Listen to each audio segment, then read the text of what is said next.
En el nombre del Padre, del Hijo y del Espíritu Santo. Amén. Dios te salve María, llena eres de gracia, el Señor es contigo. Bendita tú eres entre todas las mujeres y bendito es el fruto de tu vientre Jesús. Santa María, Madre de Dios, ruega por nosotros pecadores, ahora y en la hora de nuestra muerte. Amén. San Ignacio de Loyola, ruega por nosotros. En nombre del Padre, del Hijo y del Espíritu Santo. Amén. Nos encontramos en la tercera semana de los ejercicios espirituales y esta semana es la semana de la pasión de nuestro Señor. Cristo acaba de ser condenado a muerte por el Sanedrín con la acusación de haberse hecho Dios. Y nosotros sabemos, porque nos lo dice el Evangelio, que según la ley tenía que morir. Y como los romanos le habían quitado a los judíos la potestad de poder ajusticiar a alguien, reservándosela para ellos, entonces después de la condena del tribunal religioso, nuestro Señor Jesucristo es llevado delante de Pilato, gobernador romano de aquel entonces, para ver de obtener esta condena a muerte de Jesús. Y así será. Obtendrán la condena, y no solo esto, sino que Jesús será también azotado y coronado de espinas. Como siempre, antes de empezar esta meditación, nos ponemos en la presencia de Dios, tomámonos el tiempo necesario para hacer silencio dentro de nosotros mismos, para ponernos en esta presencia de Dios y hacer nuestra oración preparatoria, que la encontramos en el número 46. Es pedir gracia a Dios nuestro Señor para que todas mis intenciones, acciones y operaciones sean puramente ordenadas en servicio y alabanza de su divina majestad. Tomámonos el tiempo también para hacer con todo el corazón esta oración, sabiendo que el fruto de la meditación es una gracia de Dios. El primer preámbulo es la historia que la encontramos en el capítulo 19 de San Juan, versículos del 1 al 7. Pilato entonces tomó a Jesús y mandó azotarle. Los soldados trenzaron una corona de espinas, se la pusieron en la cabeza y le vistieron con un manto de púrpura. Y acercándose a él le decían: «Salve, Rey de los judíos», y le daban bofetadas. Volvió a salir Pilato y les dijo: «Mirad, os lo traigo fuera para que sepáis que no encuentro ningún delito en él». Salió entonces Jesús fuera llevando la corona de espinas y el manto de púrpura.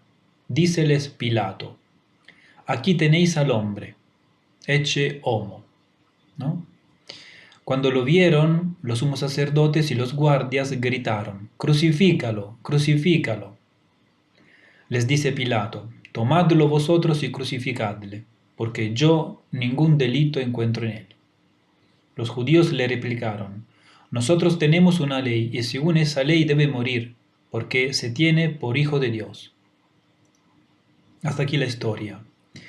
El segundo preámbulo es la composición del lugar. Nosotros, considerando lo que acabo de leer del texto del Evangelio y también lo que dije en la introducción, podemos imaginarnos como Jesús es llevado, ¿no?, delante de Pilato, flagelado, coronado de espinas, todo eso. El fin, ¿no?, de la composición del lugar es cómo darle de comer, ¿no?, por decirlo así, a nuestra imaginación, para que nuestra imaginación se quede tranquila, ¿no?, y nos permita rezar en paz. La petición, la gracia que vamos a pedir en esta meditación es dolor, sentimiento y confusión, porque por mis pecados va el Señor a la pasión. Antes de empezar a ver los puntos, quería recordar que en esta tercera semana San Ignacio nos hace considerar también cómo la divinidad se esconde, es a saber, cómo podría destruir a sus enemigos y no lo hace, y cómo deja padecer la sacratísima humanidad tan crudelísimamente. Y también nos hace considerar San Ignacio como todo esto padece el Señor por mis pecados, ¿y qué debo yo hacer y padecer por él? Nosotros sabemos por los evangelios, por la historia que nos cuentan los evangelios, que, como decía, nuestro Señor Jesucristo es llevado del tribunal religioso delante de Pilato. Y Pilato, después de haber examinado rápidamente a Jesús, ve en él inocencia, no ve nada de culpable en él. Entonces decide enviarlo a Herodes. Herodes también lo examina y dice también Herodes que es un inocente, porque es loco, dice Herodes, ¿no? Entonces Jesús lo llevan otra vez delante de Herodes y Herodes intenta hacer que el pueblo entre en razón. Le dice que también le hace notar que también Herodes no había visto en él nada de culpable. Pero, ¿qué pasa? Pasa que viendo la ira del pueblo, Pilato piensa a otro expediente, otra fórmula, tan injusta como la otra, pero más cruel todavía. Le castigaré y le soltaré, dice él en Lucas 23, 16. He aquí el lenguaje de la iniquidad y de la injusticia, presentado como acto de prudencia. Jesús es inocente, pero conviene buscar un calmante a la furia judía. Recojámonos ahora para contemplar devotamente los tormentos que Pilato juzgó que sería un mal menor para Jesucristo. Primero la flagelación. La flagelación era un castigo para culpables y culpables viles, de los culpables peores. De hecho, un ciudadano romano no podía ser azotado. Por eso, Lucas, en los Hechos de los Apóstoles 25:11, nos cuenta cómo San Pablo apeló al César, porque era ciudadano romano, para no ser flagelado. Era un suplicio vergonzoso porque era una deshonra ser desnudado delante de la multitud. Era un tormento crudelísimo por los dolores que causaba. Los instrumentos eran varas, látigos de cuero y azotes terminados en puntas de madera, de hueso o de hierro. Los romanos solo permitían 76 golpes y más de una vez la víctima moría o quedaba paralítica para siempre. Pero parece que en Cristo no se puso esa limitación y se presentó el tormento como un espectáculo público delante de la multitud, porque justamente eso era lo que quería conseguir Pilato, para lograr ablandar al pueblo, para que el pueblo se conmiserase, ¿no? Para que hubiera esta conmiseración de parte del pueblo hacia Jesús. Acerquémonos a contemplar este doloroso misterio tan amado por todas las almas santas. Desnudan a Jesús con violencia, menosprecio y burla. Le atan fuertemente a una columna que le llega hasta la cintura, quedando así él profundamente incurvado, inclinado. Comienza la lluvia de golpes que le dan los verdugos azuzados por los gritos de los judíos sanguinarios. En pocos momentos quedan amoratadas sus espaldas, hinchadas, y enseguida revientan por todos lados ríos de sangre abundante, que corre por todo el cuerpo y produce un gran charco en el suelo.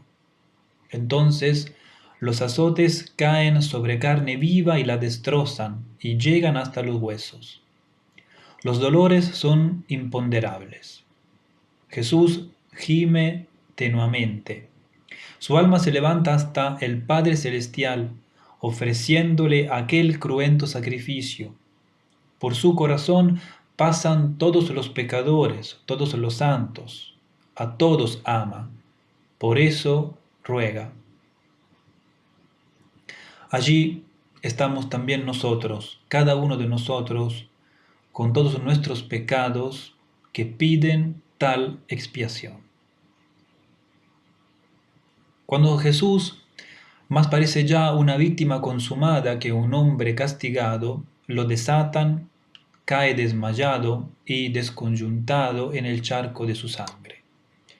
Allí tiembla de dolor y de fiebre, abandonado de todos como un perro que se muere. Después de largo rato procura alcanzar sus vestidos y con gran dolor trata de ponérselos. Yo tengo también que tomar parte en esa flagelación. Recordemos aquello de San Pablo: completo lo que falta a la pasión de Cristo en mi carne por el bien de su cuerpo, que es la Iglesia. El cuerpo místico de Jesús también ha de ser azotado. Como el otro cuerpo material que ahora contemplo, caído en el suelo, lleno de heridas, bañado en la propia sangre. Las dos flagelaciones, la del cuerpo místico y la del cuerpo material de Cristo, juntas constituyen la flagelación total de la pasión de Cristo para la redención del mundo y para la aplicación de esta redención a cada miembro en particular. Quedan para mí los fragmentos, es decir, queda la parte que me toca a mí según la disposición de la divina providencia. Esta parte de golpes que han de caer sobre mis espaldas será también de Jesucristo, porque yo soy un miembro de su cuerpo y esos golpes son todos los que me esperan durante la vida. No estamos solos cuando estamos sufriendo, cuando sentimos estos golpes, sino que Cristo está con nosotros. Veo ya preparados los verdugos y las varas contra mi salud corporal, golpes contra mi honra, golpes contra mi corazón, golpes sobre mi alma. No es un cuento de ciencia y ficción, sino una realidad. Mis dolores serán un real complemento a la pasión de Cristo. Así como la pasión de Cristo es la parte principalísima de mi pasión. De los dolores de ambos se forma una sola pasión que es a la vez idénticamente de Cristo y mía. Preguntémonos entonces, ¿cómo llevo yo este dolor en mi vida diaria? ¿Cómo reacciono cuando siento estos golpes, golpes de la humillación, de todo lo que contraría mi voluntad? Tomo esos golpes, veo estos golpes con los ojos de la fe, sabiendo que de verdad en este momento estoy completando lo que falta a la pasión de Cristo por el bien de su cuerpo, que es la Iglesia. Yo soy un miembro de ese cuerpo místico y tengo que contribuir con mis sufrimientos, yo como miembro, a todo el bien de la Iglesia. Si no lo hago yo, este trabajo que a mí me compete no lo hará nadie, no lo hará otro miembro. Yo, como miembro, estoy llamado a sufrir algo por Cristo en bien de la Iglesia. En segundo punto, la coronación de espinas. Este tormento parece fue una invención de los soldados. Tan pronto como Jesús se levantó del suelo después de los azotes y cubierto con sus vestidos, los soldados se lo llevaron de la plaza pública al patio del palacio y reunieron allí toda la corte romana. Y determinaron hacer como una ceremonia de coronación, ¿no? Él es el rey de los judíos. Buscan el vestido y usan el manto andrajoso de cualquier soldado romano, el cetro será una caña y luego la corona. Los golpes de sus palos, de los soldados, para no lastimarse los dedos, le clavan en la cabeza aquel tejido de espinas entrecruzadas que penetran hacia dentro con dolores vivísimos y hacen manar fuentes de sangre que brotan por todos lados. Por los ámbitos del patio resuenan las risotadas, las burlas y los insultos. Es la hora del homenaje. Entonces los soldados van uno detrás de otro a hacerle acatamiento que se reduce en doblar la rodilla en tierra delante de él con la fórmula Salve, Rey de los Judíos. Pero las palabras van acompañadas también de bofetadas, salivazos, golpes con la caña sobre las espinas de la cabeza. Contemplemos a Cristo, Rey de burlas. Se nos presenta vestido de púrpura. La púrpura es un vestido de burlas, la púrpura será su propia sangre. Por eso Jesús es para la iglesia su esposa, el esposo de sangre. Y estos nombres de esposo y esposa no son aquí puras metáforas, y la esposa no es solamente la iglesia, sino también cada alma enamorada de Cristo. Entre Jesús y el alma hay un matrimonio más estrecho que el matrimonio corporal. Este de dos hace una sola carne. Aquel de Jesús y el alma hace uno en la vida sobrenatural y con una unión mucho más alta y verdadera. En esta contemplación se nos ofrece el espectáculo de ese santo matrimonio que tiene por vestido de púrpura la sangre de Jesús, que le cubre de arriba abajo y por joyas una corona de espinas. Ahora, si el esposo de nuestra alma es tratado así por los paganos, no podemos esperar que el mundo nos trate mejor a nosotros. La santidad a la que todos estamos llamados consiste en una configuración con Cristo. Nos configuraremos con el Cristo glorioso cuando volveremos a casa, al cielo. Pero de pronto nuestra configuración es con Cristo crucificado. Es que no puede ser de otra manera. Así lo preanunció nuestro Señor. Si el mundo os aborrece, sabed que a mí me ha aborrecido antes que a vosotros. Si fueres del mundo, el mundo amaría lo suyo. Pero porque no sois del mundo, antes yo os elegí del mundo, por eso el mundo os aborrece. Acordaos de la palabra que os he dicho. El siervo no es mayor que su Señor. Si a mí me han perseguido, también a vosotros os perseguirán. Y si han guardado mi palabra, también guardarán la vuestra.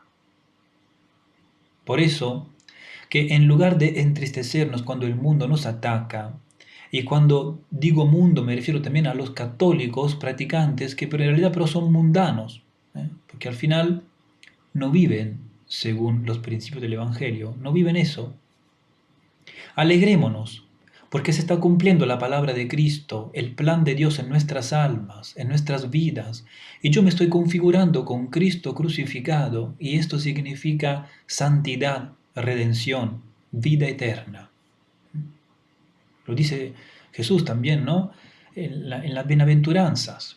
Cuando todos os maltratan, os persiguen, dicen mal de vosotros, y la causa de eso es vuestra fidelidad a mi doctrina, a los mandamientos, vuestra fidelidad a los deberes de Estado, alegraos. Vuestra recompensa es grande en el cielo, la vida eterna.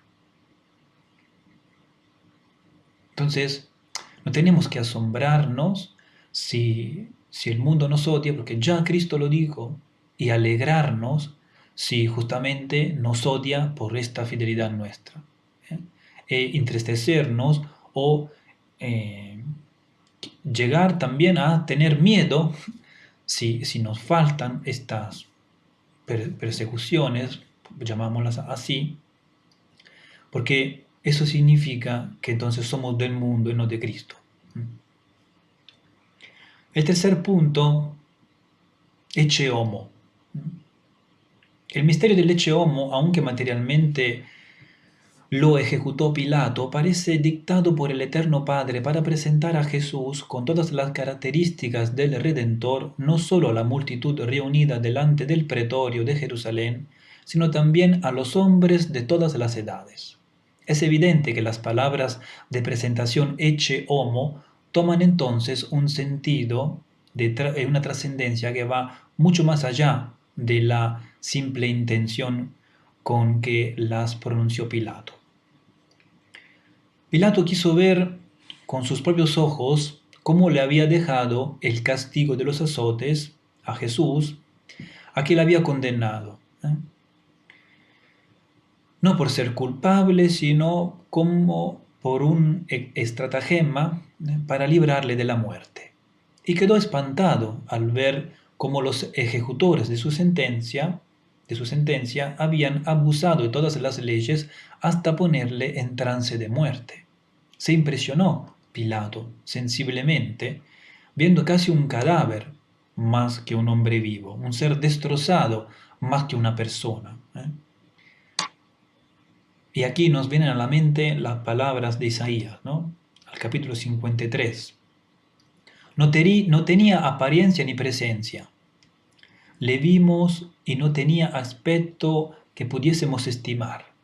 Despreciable y deshecho de hombres, varón de dolores y sabedor de dolencias, como uno ante quien se oculta el rostro, despreciable y no le tuvimos en cuenta. La táctica de Pilato fracasó. Fue puro sentimentalismo, que pronto se combinó muy bien con otro recurso de los suyos para salirse del compromiso.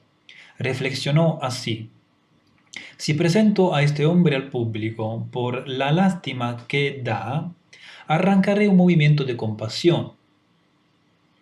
De esta suerte evado el compromiso en que me han puesto y le libro a él de la pena capital. No es capaz Pilato de reparar la injusticia y vileza de su procedimiento, y entonces pide a Jesús de seguirle para ser presentado delante del pueblo. Ecce homo. El Eterno Padre también lleva a su Hijo Santísimo al público espectáculo, no tan solo de la turba reducida de los judíos enfurecidos, sino de todas las almas santas que florecerán en todas las edades del mundo, y de los ángeles del paraíso que descienden del cielo para contemplar la figura del Redentor. Nunca tan adorable como cuando nos la presentan envilecida con todas las miserias del mundo. Eran nuestras dolencias la que él llevaba y nuestros dolores lo que él soportaba. Nosotros le tuvimos por azotado, herido de Dios y humillado. Él ha sido herido por nuestras rebeldías, molido por nuestras culpas. Él soportó el castigo que nos trae la paz, y por sus llagas hemos sido curados. Yahvé descargó sobre él la culpa de todos nosotros. Y Jesús, que ve claramente esta voluntad del Padre Celestial, de ser presentado así, es también la voluntad del Padre, la sigue con íntima complacencia y sale al encuentro de los ángeles y santos, entregándose a su contemplación amorosa y gozándose en esta figura envilecida que el amor le ha movido a tomar, como si se presentase con vestido de boda. Es el esposo de sangre y le cuadra admirablemente el estado de martirio. Pilato, movido por sus pensamientos mezquinos y egoístas, sacó a Jesús fuera del pretorio y desde un lugar elevado y visible lo presentó a la turba del pueblo apiñada en la plaza y pronunció estas breves palabras llenas de sentido: ecce homo, que significan: mirad, aquel que me habíais presentado como pretendiente del reino de los judíos, cómo está, mirad cómo está, que no parece ya ni rey ni hombre. Me ha conmovido al verle, porque parece que no cabe afear más la figura humana. Miremos nosotros a Jesús. Ya no parece el mismo, ya no parece el Jesús que conocíamos, el Jesús fuerte, con una figura bien plantada, ahora está encogido, encurvado. Parece como si le hubieran arrancado a zarpazos la carne de todo el cuerpo, y tiene más de esqueleto sangrante que de figura humana. Aquella cabeza sangrada es una tempestad de tormentos, un revoltijo de cabellos y espinas empapado en sangre. Sus ojos son dos brasas de fuego, la boca se asemeja a una terrible herida de lanza. Las mejillas no tienen forma alguna, ni belleza, ni dignidad. El pecho y espalda son una llaga, las manos atadas han de hacer violencia para aguantar la caña, cetro de burla. Todo el cuerpo tembloroso y convulsivo está sin equilibrio y a cada momento parece que va a caer. Nunca como ahora son tan verdaderas aquellas palabras: mas yo soy gusano y no hombre, oprobio de los hombres y desprecio del pueblo. Dejemos a Pilato y miremos al Padre Celestial, que nos presenta también Jesús y nos dice: Ecce homo, ved acá al Hijo del Hombre, al hombre típico, al restaurador del linaje, al redentor del mundo. Este es Hijo mío, el amado, en quien tengo puestas todas mis complacencias. Así he amado al mundo, que he entregado a mi Hijo unigénito. A él, que no conoció pecado, por vosotros le hice pecado, a fin de que vinieseis a hacer justicia de Dios en él. En él he puesto las iniquidades de todos vosotros para salvar a mi pueblo. Él mismo tomó sobre sí vuestras dolencias y pecados, y cargó con vuestras penalidades. Por lo cual, desde la planta del pie hasta la coronilla de la cabeza, no hay en él cosa sana.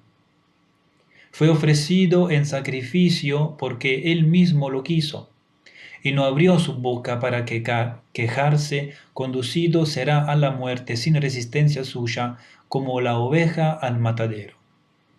Mas escuchadle, porque en él habla de cosas grandes.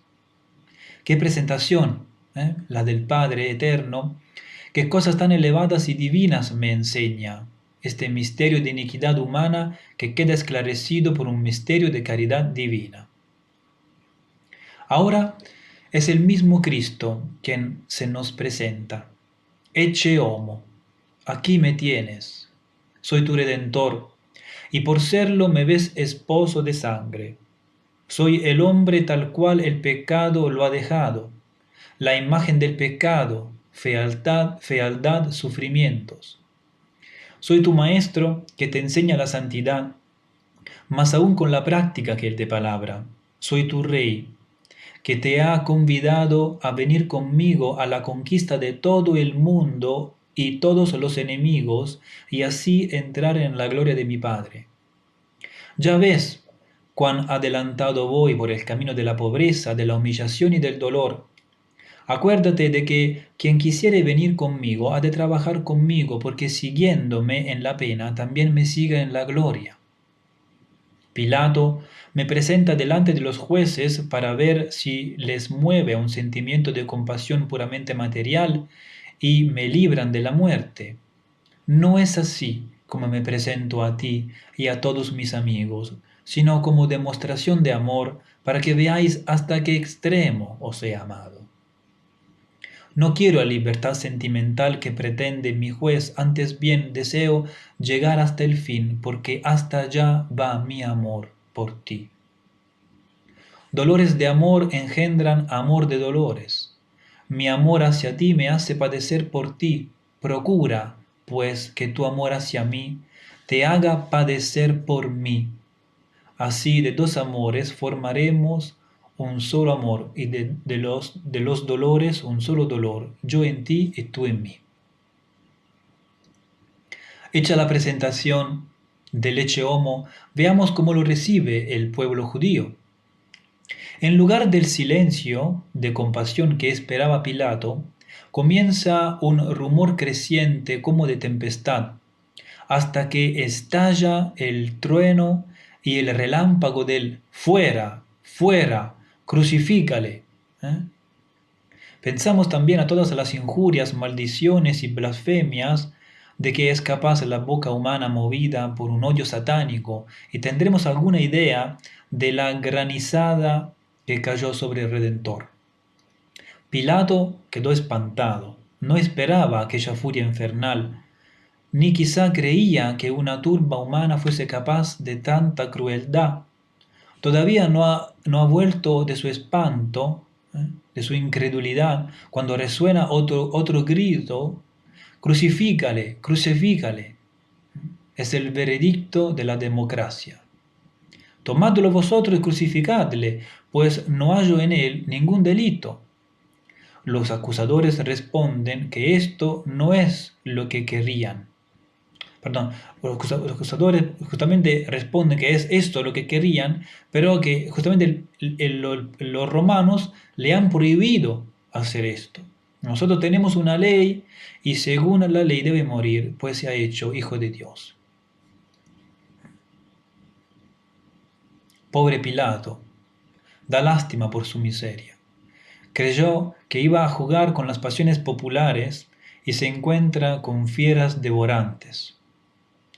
Pobre pueblo judío también, enloquecido por pasiones satánicas, caído de la dignidad de pueblo de Dios, pueblo elegido, pueblo escogido por Dios para ser su herencia.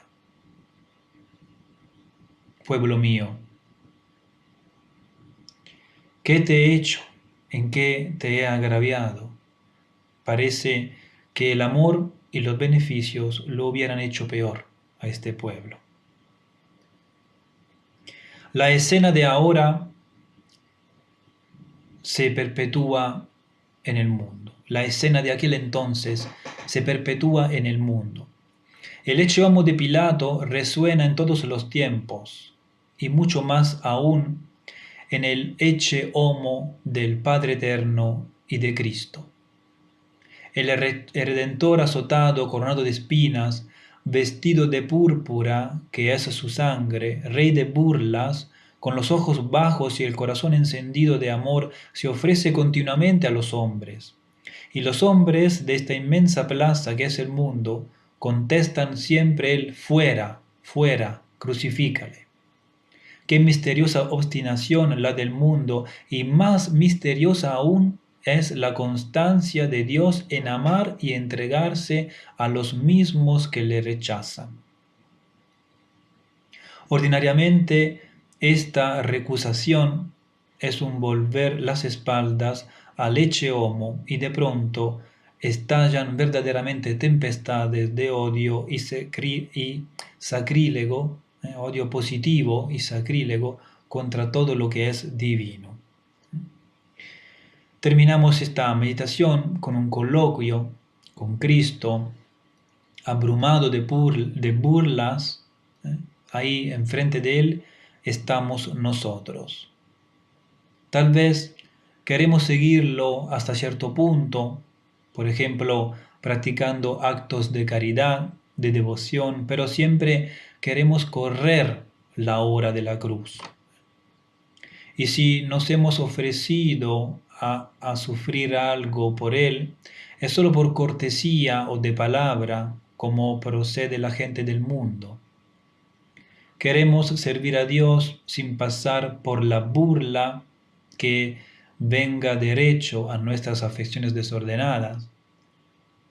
A veces consideramos que no hay que exagerar las cosas, que no hay que ser extremistas, y así, cuando llega el momento del sacrificio, nos borramos, lo acompañamos a Cristo mientras nos va bien, pero no a la hora de beber el cáliz de la pasión. Jesús es un retablo de dolores. No hay pena física o moral que no haya llegado en él al grado sumo. ¿Qué son mis penas comparadas con las suyas? Ha de ser un gran consuelo que alguna vez me pueda poner a su lado e imitarle, aunque sea de muy lejos, para poder sufrir alguna cosa por él. Esto es ser cristiano de veras, y no de nombre solamente. Pero sí, quiero ser de sus amigos íntimos. Quiero ofrecerme sinceramente otra vez a pasar por él, por amor suyo, todas las injurias, todas las humillaciones y todas las penas, para más imitarle y mejor cooperar a la obra de la redención. Y terminemos esta meditación con un Anima Christi. En el nombre del Padre, del Hijo y del Espíritu Santo. Amén. Gloria al Padre y al Hijo y al Espíritu Santo, como era en el principio, ahora y siempre, por los siglos de los siglos. Amén. En el nombre del Padre, del Hijo y del Espíritu Santo. Amén.